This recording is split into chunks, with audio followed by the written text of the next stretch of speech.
بسم الآب والابن والروح القدس الإله الواحد آمين.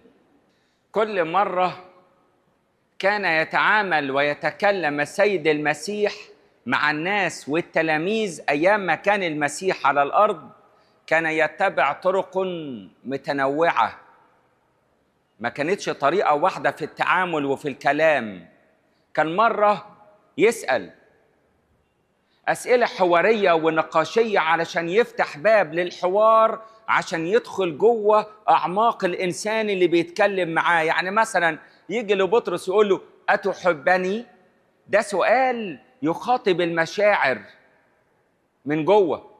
يروح للمخلع يقول له أتريد أن تبرأ؟ يعني يا رب هو قاعد مكسح جنب البركة سلوام دي ولا بركة بيت حسدة وعاوز أي حد يديله رحمة يزجه في المية، جاي تقول له أتريد أن تبرأ؟ أكيد يقول لك يس أوكي أريد أن أبرأ. لكن هو قال له ليس لي إنسان. سمعنا إجابة مختلفة من واحد مشلول مخلع من 38 سنة، عشان كده المسيح سأل واحد تاني بارتيماوس الأعمى، قال له ماذا تريد أن أفعل لك؟ أنت عاوز إيه؟ قال له يا سيد أريد أن أبصر.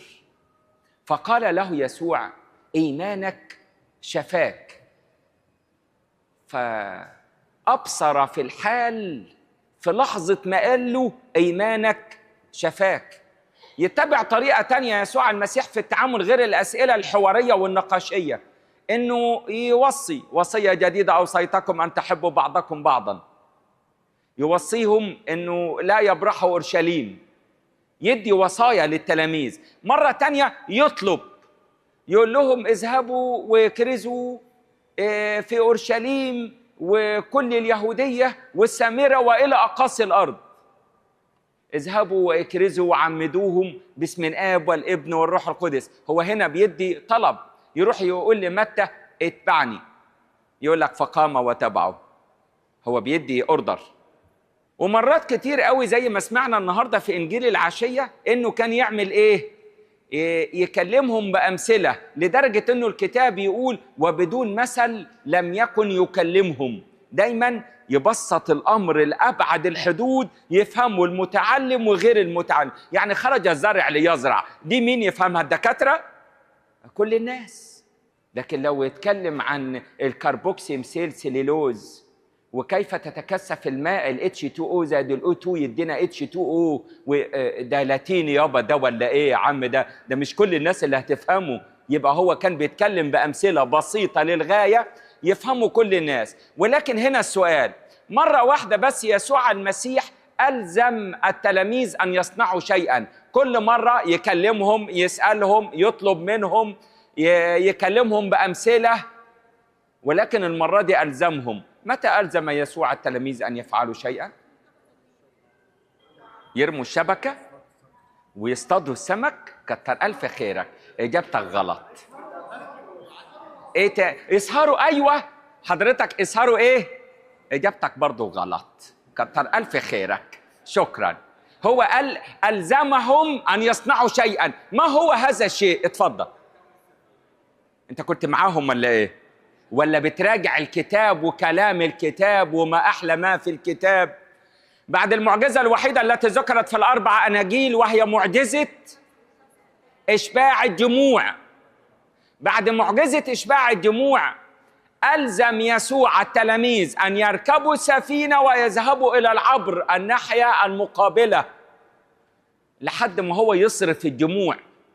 صرف الجموع وقضى طول الليل مصليا على الجبل. وفي الهزيع الرابع اللي هو من 3 ل 6 الصبح، من 3 بالليل ل 6 الصبح، في الهزيع الرابع أتاهم ماشيا على الماء. لما التلاميذ شافوه ظنوه شبح، خيال، ظل، فخافوا خوفا عظيما لدرجة انهم صرخوا. يقول لك فصرخوا. عارف انت لما تتخض فتصرخ؟ هم صرخوا بالرغم انه رجاله وصيادين جدعان يعني، ولكن صرخوا. فقال لهم ثقوا انا هو لا تخافوا. فبطرس يقول له ان كنت انت هو فامرني ان اتي ماشيا لك على الماء. فاذن له وقال له تعالى. فنزل بطرس من السفينة. بطرس ده شغال ايه؟ صياد. تعاملاته مع البحر ومع المية عشرات السنين. نزل من السفينة، لقى نفسه واقف على المية، وده ضد التركيبة بتاعت مخ بطرس. مخ بطرس عارف انه المية للسمك يعوم، وانه هو كمان برضه يعوم، لكن يمشي على المية ده امر جديد بالنسبة له. مشي شوية، الموجة عالية والرياح شديدة، فبدأ يبص تحت منه كده على المية، اصل هو متخيل انه ده طريق ولا ايه. فبص كده لقى نفسه تعبان من موضوع انه ماشي على المية، فشك هل هو ده يسوع المسيح خالق السماء والارض والبحر وكل ما فيه؟ يعني هو ده اللي خالق الميه، عشان كده ادى اوردر للميه يغير من طبيعته انها يعملها طريق امشي عليه. مين ده؟ شك في الايمان جواه، فبدا يغرق. فيسوع المسيح بص عليه كده، فصرخ بطرس وقال له: يا رب، يا رب نجيني. فمد يسوع المسيح يده وقال له: يا بطرس، لماذا شككت؟ ليه الشك دخل جواك والإيمان جواك ضعف؟ بصوا يا حبايب، الإيمان اللي جوا بطرس قليل وضعيف، وشك إنه ده المسيح اللي يقدر يخليه يمشي على المية. ولكن بعد العشرة مع المسيح يسوع، بعد أيام، يوم ورا يوم في عشرته مع المسيح، دخل المسيح بيت حماة سمعان، وكانت حماة سمعان بحمى شديدة، فسألوه من أجلها، وقف فوقا منها وزجر الحمى. يقول لك قامت في الحال وعملت إيه؟ بطرس شاف يسوع وهو بيشفي له حماته من واحدة عندها المرض اللي بيسبب الوفاة، زي النزيف داخلي مثلا، زي سرطان في الدرجة الرابعة. بيقولوا ايه؟ خلاص ما تتعبوش حالكم معاه، ولا كناوي ولا اشعاع ولا خلاص علاجات، هيموت هيموت. هو اللي عنده حمى زمان في الايام دي كان برضه لازم يموت. ليه؟ اصل السخونة عالية ومفيش علاج يا اخوي للحمى. جه يسوع بيت سمعان، حماة سمعان، وشاف بطرس يسوع وهو بيشفي من المرض المستعصي ده اللي بيودي للموت. مرة تانية شافه في التجلي، يقول لك ايه؟ صارت ملابسه، يسوع المسيح صارت ملابسه لامعة ووجهه مضيء كالشمس. فقال له بطرس: يا سيد، جيد أن تكون ها هنا، فلنصنع 3 مظال، واحدة لك وواحدة لموسى وواحدة لإيليا. وفيما هو يتكلم، سحابة أتت وظللتهم، وصوت من المجد الأسنى قائلا: هذا هو ابن الحبيب الذي به سررت له، اسمعوا. فشاف يسوع في التجلي.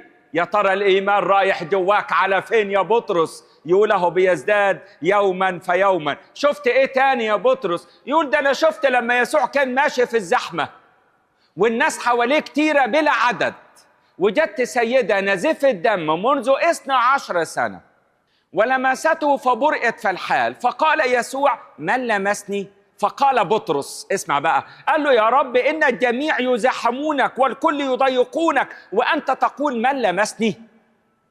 فقال له: يا بطرس، بص بقى اللقاءات المتنوعة والمتعددة مع يسوع وبطرس، مع يسوع المسيح ربنا وبطرس. يقول له: يا بطرس، إني أشعر بأنه قوة خرجت مني. الكلام ده كان لمين؟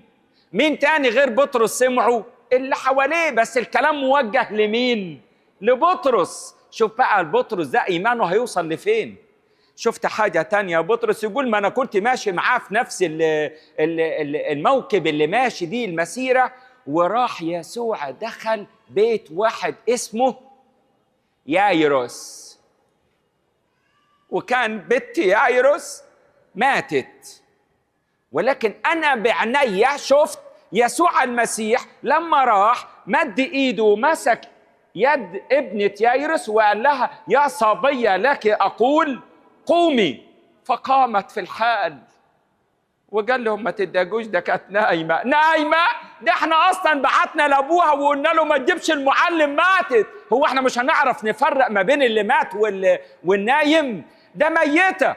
بطرس شاف يسوع المسيح وهو بيقوم الميت من الموت. ايام في العشره ما بين بطرس ويسوع المسيح يزداد الايمان. واسمع ما حدث في قيصريه، نواحي قيصريه فيلبس، لما يسوع سأل التلاميذ وقال: من يقول الناس إني أنا؟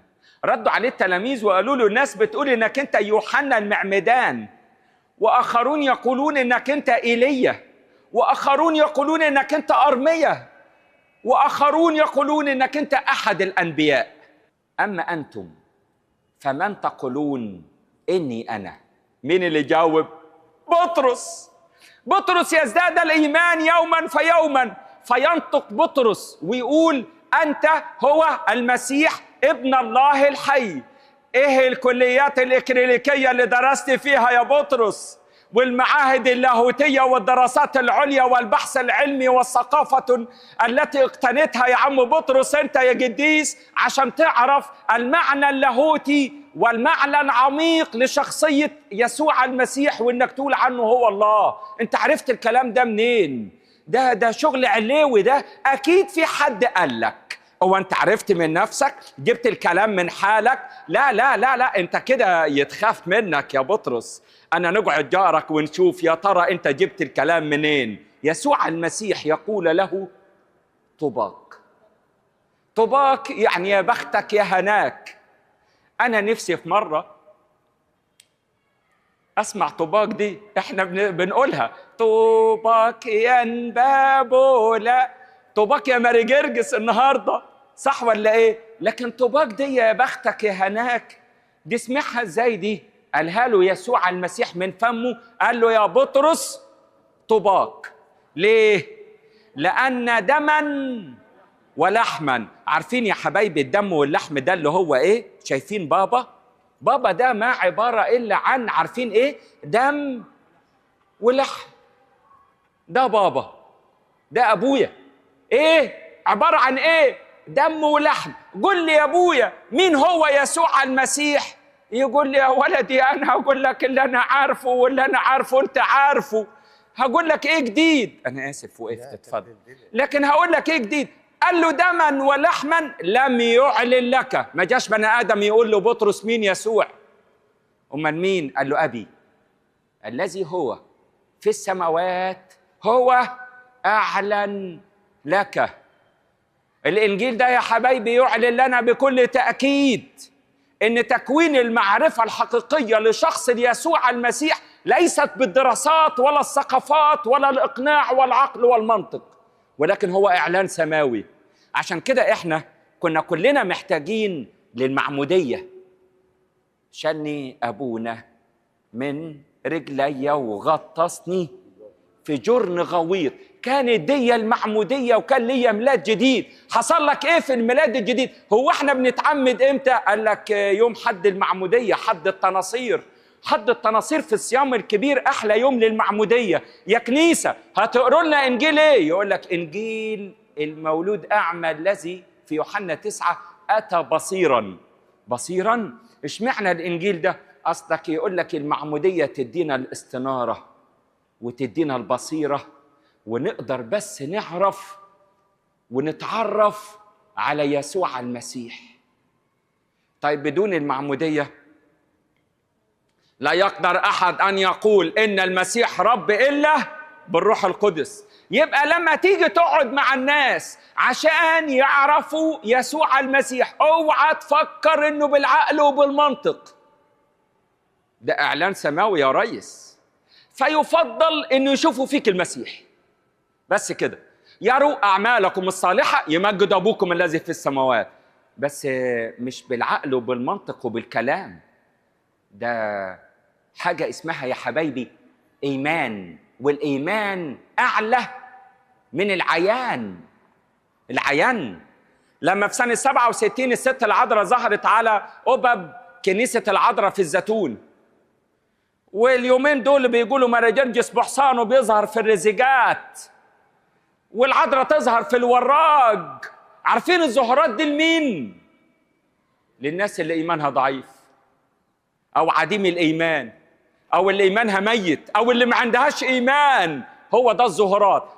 قدس ابونا لؤى صدروس في كنيسه ماري جرجس سبورتنج سنه 67 اتى للعذراء الزيتون بالليل وشاف ظهورات العذراء، وتاني يوم صلى القداس واخذ قربانه حمل وراح بيها عند قداسه البابا كيرلس في البطرخانه القديمه، لانه ده كان السائد لكل كاهن يجي البلد او المدينه اللي فيها البطرك لازم يزوره، لانه كانت وسائل التواصل الاجتماعي مش زي دلوقتي، فكان لازم يروح له بشخصه ياخد بركته ويباركه وياخد الحل منه ويمشي.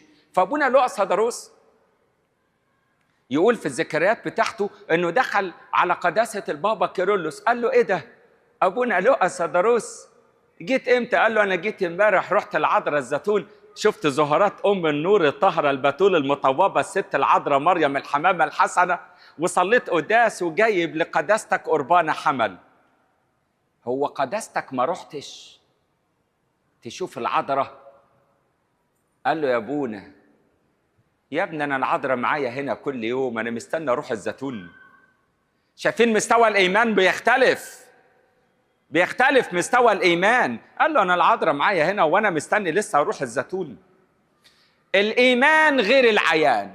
واحد في القديم من التلاميذ من الحبايب الكويسين القريبين لدى يسوع، بعد القيامه قالوا له يسوع قام وظهر لينا، قال لهم انا ما صدقش، لازم احط صباعي مكان اثر المسامير واحط ايدي في جنبه عشان اؤمن. الكنيسه عارفين سميته ايه؟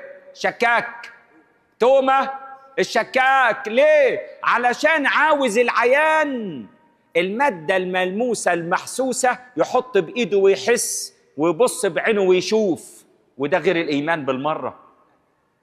ده حاجه تانية خالص بالمره. بس خلي بالك لو انا ايماني قليل زي توما وراجل شكاك واقول انا ايه ما صدقش غير عينيا، دي كلمه شيطان، خد بالك منها، مش كلمه حقيقيه، بس خلينا هي ماشيه في العالم وبنقولها. انا ما صدقش غير عينيا. صدق المسيح راح لتوما وظهر ليه ومسك بايده وحطه في جنبه ووراله الجراح، وحصلت حاجتين حلوين للغايه، حاجه تخصنا وحاجه تخصه. اللي يخصنا ان اخذنا تطويبه يا ريس ببلاش، حاجه كده يعني جميله من عند ربنا لينا كده من غير ما نعمل حاجه. ايه؟ قال له طوبى لمن امن. انت شفت ايه يا عم؟ انت شفت حاجه؟ انت بتمشي في الطابور رايح تتناول جسد ربنا ودم ربنا، انت شفت ظهور للسيد المسيح ولا حاجه؟ ما شفتش حاجه. والايمان مالينا يعني نقدم رقبتنا للموت انه هو ده جسد حقيقي ليسوع المسيح ودم حقيقي ليسوع المسيح، بالرغم اني ما شفتش حاجه. اخذنا تطويبه. ايه كمان تاني؟ يقول ده كمان عمل منه كارز ومبشر وراح يكرز في الهند، وهو صاحب الكلمه الجميله اللي في اعمال 28 بتقول ربي والهي. دي حلوه قوي دي. هو حد غيره جالها توما، قال ايه؟ ربي وإلهي. يسوع المسيح يتعامل معاه. الراجل ابنه عليه شيطان، فأخذ الواد ابنه وراح بيه للتلاميذ وقال لهم أنا سمعت عنكم أنتم تتبعون يسوع، وأعرف جيدا أنكم لكم مواهب أنكم تخرجوا الشياطين وتشفوا العيانين والمرضى وتعرفوا الغيب وعندكم قدرات خارقة. لو سمحتم ابني عليه شيطان، طلعوا الشيطان من عليه. فصلوا التلاميذ ولكنهم لم يقدروا أن يخرجوا الشيطان. فالراجل راح حيث يسوع جالسا وقال له يا سيد ابني عليه شيطان. واخدت ابني ورحت بيه للتلاميذ، صلوا عليه وابني ما زال عليه شيطان وما يدروش تلاميذك تبع الطريق بتوعك اللي بيتبعوا طريقك انهم يخرجوا الشيطان معنا على ابني.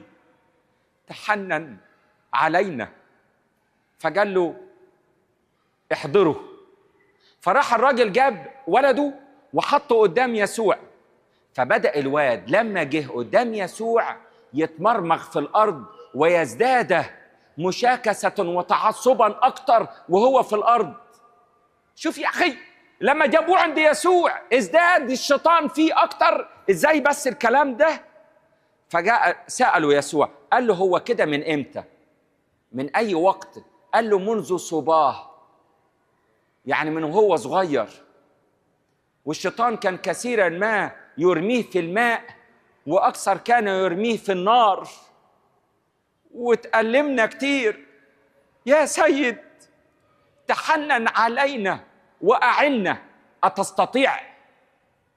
شوف الإجابة بقى. يسوع قال له إيه؟ يسوع المسيح قال له إيه؟ أتستطيع أنت لتؤمن؟ أنت تقدر تؤمن؟ لأن كل شيء مستطاع لدى المؤمن.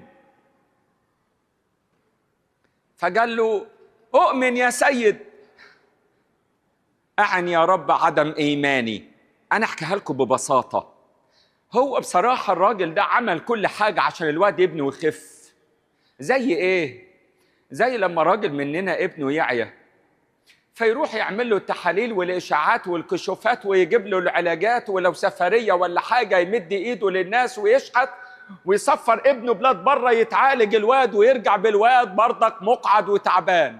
فيبدأ يلجأ للكنيسة، فياخد الواد ويروح الكنيسة ويبدأ يرفع صلوات ويعمل كمان ويستأذن انه ياخد ايام صيامات ويطلع من المخزون ويطلع ويدفع عشور واكتر ويعمل كل بر، والواد يظل عيان. فيروح ناحية الأديرة برية شهيت ولا حاجة، يقول يا ناس يا رهبان يا اللي سبتوا العالم وقعدتوا كرستوا كل وقتكم للعبادة وليسوع المسيح، عاوز قديس. قولوا لي على قديس. او انتم ما فيكوش قديس؟ انا عاوز قديس يكون عنده موهبه وعنده انه يقدر يخرج شيطان. ما اسالوا لي يا ناس على قديس. انا عاوز قديس، قديس يصلي لابني. فياخد الواد ويروح للأديرة ويقولوا له ده ابونا فلان، ده احلى ابونا واجمل ابونا وراجل قديس وبيتنبأ وبيخرج شياطين. يقول لهم طب ودوني ليه؟ علشان عاوز شفاء لابني. فنروح للولد، بيروح بالواد لابونا القديس الحلو الشيبه والهيبه ده، فيصلي له وياخد الواد ويقلب في جتة الواد. لما يروح يلاقي لسه الواد عيان مريض. كل عمل بر اتعمل، كل خدمه وصلوه اترفعت وما في استجابه. اين الايمان؟ يضعف. فين؟ يقل، يفضل يقل ويضعف الإيمان قصاد بعد ما عملت كل حاجة مش لاقي نتيجة. ولكن الثقة في يسوع المسيح الذي له وعنده للموت مخارج، الذي له السلطان المطلق والقوة القادر على كل شيء، لابد أن تأتي إلينا بالعشرة، عشان لما تقابلنا ضيقة ولا مصيبة يبقى عندنا إيمان، يزداد الإيمان يوما فيوما.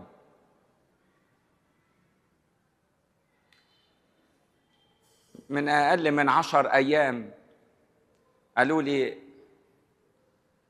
إن كورولوس صلاح ابن أخويا مات، ولد 28 سنة، كان بيصور في شغله ووقع بالونش ومات. فالولد ده يعني بمثابة ابني، مش موضوع انه ابن اخويا، هو يعتبر ابني، لانه لما جه من الصعيد عاش في بيتي فتره وتعامل على انه ابني، يستأذن قبل ما يخرج ويستأذن لما يتأخر. ابني بكل المقاييس. وانا بنقف على المنجليات ونوعظ الناس ونقول يا ناس لا تبكون، لما واحد من قرايبكم يموت ده بيروح السماء ما تبكوش. فلما رحنا بورسعيد نستلم الجثمان، مشيت العربية بتاعت نقل الموتى دي تحت الطلب قدامنا بال4 ساعات عشان نوصل عند أخويا أبونا نوح علشان مراسم الجنازة والصلاة. طول ال4 ساعات ما عندي غير مناديل تتمسح وتترمي في الدواسة، وبجري ورا الجثمان في الطرق علشان نوصل لميعاد الجنازة في الميعاد المناسب اللي قايلين عليه للناس. ولكن واخد القرار بكل عقلي وإدراكي وكياني إني ما في دمعة تنزل من عيني. أنا اللي بنوعظ الناس نقول للناس ما تبكوش، ما ينفعش أبكي. وأصلا أنا مش أوعظ الناس ساعتها، انا لما اروح هناك هقف جنب عمود ولا حاجه اداري نفسي من الناس وخلاص، ما انا مش مستحمل اصلا. ولكن القوه هتجيلي من قبل الله لما اوصل علشان ابطل بكى. واول ما شالوا الجثمان ودخلوا على الكنيسه وبدات الصلوات، واخويا الكاهن ده اكبر مني ليسوني ماس اوسيوس ودي بكى. عارف المثل الاعلى للعيله، هو ده مصدر الايمان بالنسبه لنا، هو ده القوي، هو ده اللي احنا نبص عليه وكما يسلك نسلك. لقيته بكى، فوقفت على جنب قلت يعني يا رب داريني عشان ما حدش يشوفني. وما كانش بكى عادي، ده كان بكى من كل جوارح القلب. ولكن اجتمع رأي الآباء بكل تواضع منهم إن أقول الوعظة. فأقول لهم أنا ما قدرش ننطق الكلام لأنه أصلا المية فاضية من جسمي، فأنا مستحيل أقول العظة، لا مش هقول الوعظة. فجي حد من الآباء الجمامسة الكبار قال لي إيه ده؟ أول مرة أشوف عندك كده حتة العظمة وعدم الطاعة. إحنا آباء اتفقنا إنك تقول، يبقى تسمع الكلام وتقول يا أبونا، ليه كده؟ قلت له صدق دي عظمة، دي خيبة ومستخبية، خليها مستخبية، بلاش أتكلم. قال لي ربنا يسندك يتكلم. وما لقيت كلام يتقال غير عن ما حدث من يسوع المسيح لما العازر مات. والكتاب قال إنه بكى يسوع. فأتاري البكى ليس حزن، لأننا لا نحزن كالباقين الذين لا رجاء لهم. ومن البكى ده إيه؟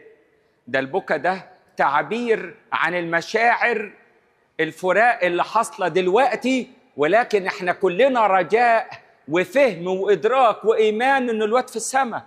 احنا زعلانين على حالنا إن احنا جاليه يعني مش هنعرف نخدمه تاني، مش هنعرف نقابله، مش هنعرف، اللقاءات اتقطعت واتعدمت. الإيمان بيسند في اليوم الأسود، الإيمان الشديد اللي تتمسك بربنا في كل الظروف والأحوال والأحداث اليومية باستمرار، ينفعك في اليوم اللي بيبقى مطين بطين. منين ما تيجي المشكلة ولا المصيبة والخبر يجي لك، إيه اللي يسندك؟ إيه اللي يسندك غير إيمانك بربنا؟ ساعتها بس خفت من نفسي إن طلعت ضعيف، أتاري مشاعري أقوى من عقلي.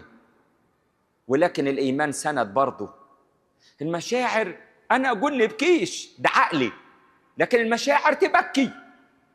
إحنا لابد أن نتمسك بالمسيح، تنفعنا باستمرار في أيام حياتنا. ودي عايزة عشرة، عايزة استمرارية في العشرة بيننا وبين المسيح.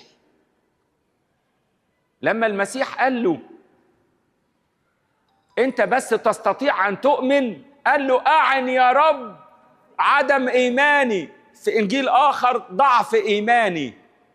كل ما يقف قدام ربنا يقول له يا رب أعن يا رب ضعف إيماني، وأعن يا رب عدم إيماني. يا رب يا رب يا ليتك بكل اتضاع قلبا نقيا اخلق فيا يا الله، وروحا مستقيما جدده في أحشائي، جدده في أحشائي. لأنه إن كان أحد في المسيح فهو خليقة جديدة، الأشياء العتيقة قد مضت، هوذا الكل قد صار جديدا. فين؟ في المسيح يسوع.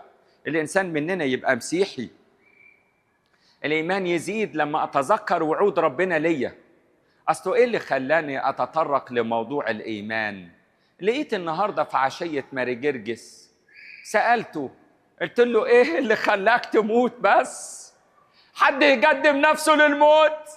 أنت بتدور على العذابات والألمات بالسنين، 7 سنين وملوك كتير يدوروا ويتفننوا إزاي يدولك العلقة الجامدة ويعذبوك.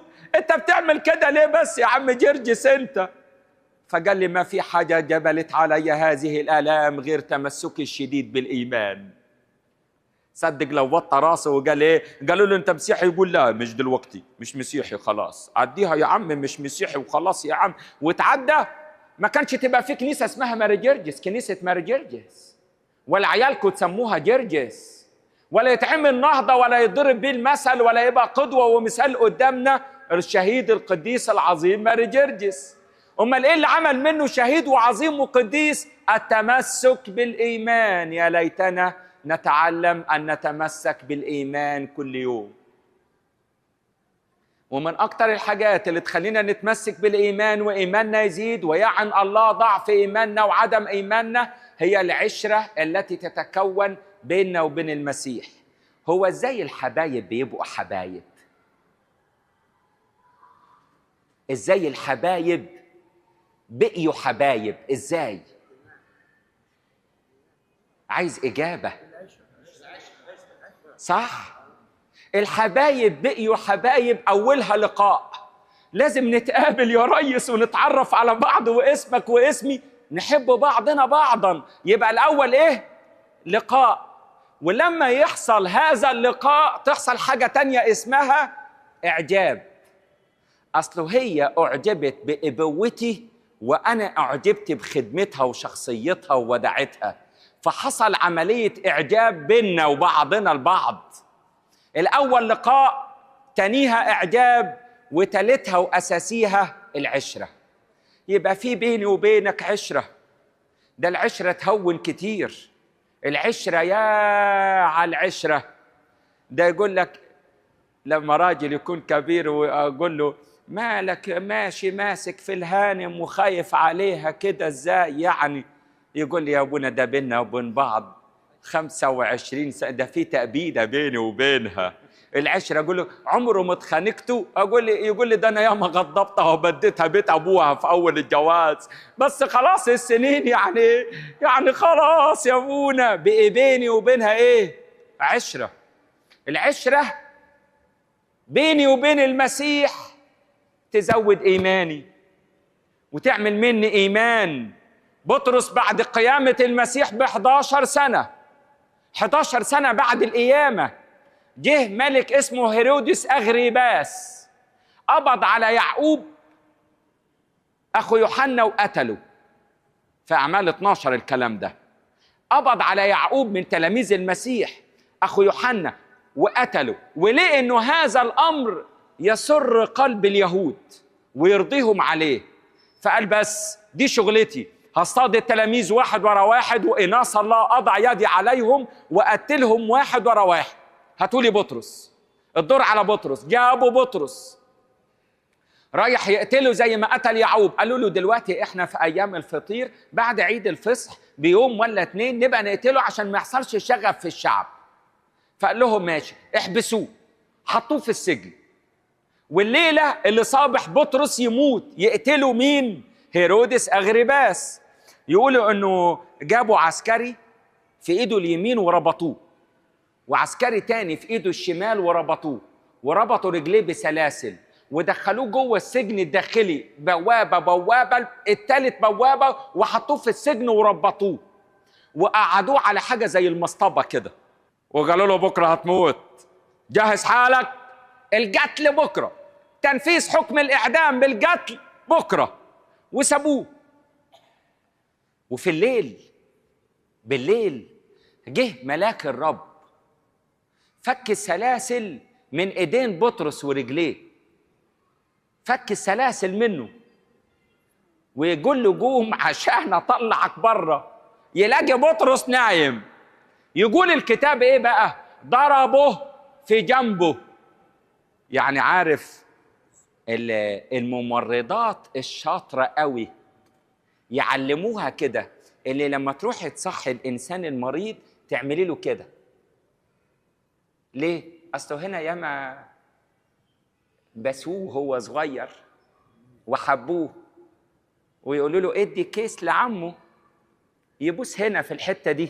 فتيجي الممرضه الشاطره الحلوه اللي كويسه، اللي دارسه بادي لانجوج وعلم نفس وتعامل مع الشخصيات، يقول لك تعمل له كده، عمو، تنقي احلى الكلمات، عمو، بالراحه كده وبنعومه عشان يصحى. ده بقى ايه؟ انا عارف قال له عمو ولا ما قالوش، هو فضل يقلب فيه مش عايز يصحى، فيقول لك ضربه في جنبه.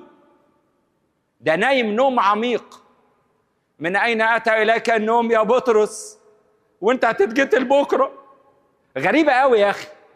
يعني صدقني لو واحد منكم ابنه في ثانوية عامة والنتيجة هتظهر بكرة يقضي طول الليل مصليا، يا رب النتيجة، يا رب مش عايز أدخله خاص، يا رب يا رب ادينا، يا رب أجيب له منين يا رب، وتقضي طول الليل تصلي بالرغم إنه دي نتيجة الثانوية عامة بتاعت بكرة. ولا لو الهانم دخلت بعد الشر عليها تعمل عملية، الدكتور واقف معاك يقول لك يا بيه يا حضرة الشراكات مدفوعة والتأمين تمام والعلاجات موجودة ودكتور البنج موجود، العملية دي هتاخد 16 ساعة.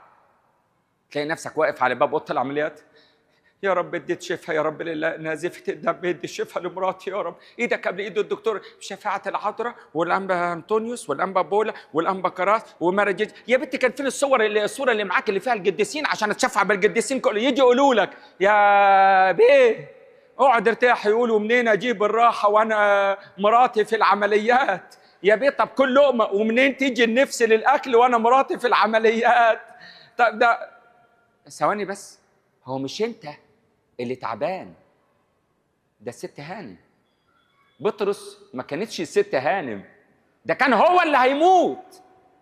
يعطي أحبائه نوما، هو ده الإيمان الذي يفوق كل العقل، يملى الإنسان مننا بالسلام. أتذكر بس وعود ربنا لما جه قال إيه؟ سلامي أترك لكم، سلامي أنا أعطيكم. سلام إيه ده يا رب؟ يقول لي ينفعك في اليوم المطين بطين، ده سلام الله الذي يفوق كل عقل يملأ قلوبكم في المسيح يسوع، تتملوا بالسلام. يقول لك لا تخف لأني معك، لا تتلفت يمينا ويسارا لأني إلهك، قد أيدتك وعضدتك وأعنتك بيمين بري. يقول لك لا أهملك ولا أتركك، إن نسيت الأم الرضيع أنا لا أنساكم. تعالوا إلي يا جميع المتعبين وثقيل الأحمال وأنا إيه؟ أريحكم. بس نلجأ إليه. طب ألجأ إليه حتى وأنا خاطي؟ يقول لي ده هو غافر الخطايا، ده قال للمفلوج مغفور الخطايا، إن اعترفنا بس إحنا بخطايانا فهو أمين وعادل أن يغفر لنا خطايانا ويطهرنا من كل اسم. ويقول لي وأنا لا أدينك ولا إنه الخطية تتغفر، بس ألجأ للوعود بتاعته. تيجي تقول لي المشكلة يا أبونا دلوقتي اللي فيا إنه الرزق قليل والصحة ما عادتش زي زمان والحاجة غليت. يا أبونا بس أنت بتقول إنه الإيمان ثقة في إيه؟ في بكرة؟ ده بكرة مطين بطين، أنا عارف أعيش النهاردة عشان أبص على بكرة. يا حبيبي اللي سترك امبارح وخلى عينه عليك النهاردة هيخلق لك بكرة، هو اللي خالق بكرة، هو اللي يحميك بكرة ويسترك ويباركك ويحميك ويعينك ويمد ايده بكل الخير والرحمة ليك بكرة. خايف من بكرة ليه؟ ده بطرس وبولس ويوحنا. يوحنا يقول ايه؟ في العالم سيكون لكم ضيق لكن ثقوا. ده مش يفتح بيبان الرجاء قدام عينينا انه لينا مسيح قال ثقوا انا قد غلبت العالم. بطرس يقول لك في 5:7 ملقين كل همكم عليه. ليه؟ لانه هو يعتني بكم. عارف لو جيت عندي في الكنيسة تشتغل من الولاد اللي شغالين، تمسك مثلا قربني ولا معلم واقول لك ما تقلقش وقت ما تقع انا هعتني بيك، فتقول ايوه بقى اتفتحت طاقات الخير عليا من الكنيسة وهيشغلوني فيها وابونا هيخلي عينه عليا. ده ربنا يسوع المسيح بيقول لك عيني عليك طول النهار وعيني عليك طول السنة من أولها لآخرها. الإيمان هو الثقة بما يرجى والإيقان بأمور لا ترى. هذا هو الإيمان. إن أردت أن تحيا في الإيمان فكون عشرة بينك وبين شخص الرب يسوع المسيح. اعرفه مش تعرف عنه، خد بالك من الكلام. اعرف المسيح، اتعرف عليه يوم بعد يوم وتزداد هذه المعرفة الشخصية مع شخص الرب يسوع المسيح، مش انك تعرف شوية معلومات عنه. طب ما الشياطين يؤمنون ويقشعرون، لكن احنا مش عايزين حتة نقشعر ونخاف. نحيا في مخافة الله. تزيد العشرة بيننا وبينه، نحبه من كل قلوبنا، فننفذ وصاياه، لأنه قال من يحبني يحفظ وصاياي يزداد الإيمان يوما فيوما. لإلهنا كل كرامة ومجد من الآن وللأبد آمين. الإيمان هي عظة تقال في عشرات الساعات. احنا خدنا بس حاجة عن الإيمان الحياتي اليومي، لكن عايز أقول لكم إنه في إيمان لازم نتملي بيه زي إيمان ديسقورس وكيرلس الكبير وإيمان أثناسيوس القديس، علشان نقدر إن احنا نرد على الهجوم اللي جاي علينا النهارده. يقولوا إنه في مجموعة مدعمة تدعيم قوي بتعمل ترجمة للكتاب المقدس، اسمها ترجمة الكتاب للفهم الصحيح لكلمات الكتاب، بيثبت من خلال هذا الكتاب إنه المسيح مش هو الله. وإحنا نقف مكتوب في الآيتي ونقف نقول إيه؟ أنا حياتي اليومية تقول إني راجل مؤمن بالمسيح وبروح أتناول مرة كل أسبوع. لأ، أنا دي بس حبيت أقول لكم عليها بعيد عن العظة الأساسية بتاعت النهاردة. أنا بقول لك خلي بالك أرجوك اتملي بالإيمان بتاع القديس ديسقورس والقديس كيرلس الكبير، مع تنفيذ الإيمان هذا في الحياة اليومية تزداد ثقتنا في المسيح، فنتملي بالسلام طول الوقت والطمأنينة. السلام حياة، الإيمان ده حياة معاشة، ولكن لابد أن تترجم برضك في دفاعيات وحماة الإيمان. ربنا يحميكم ويستخدمكم ويبارك حياتكم.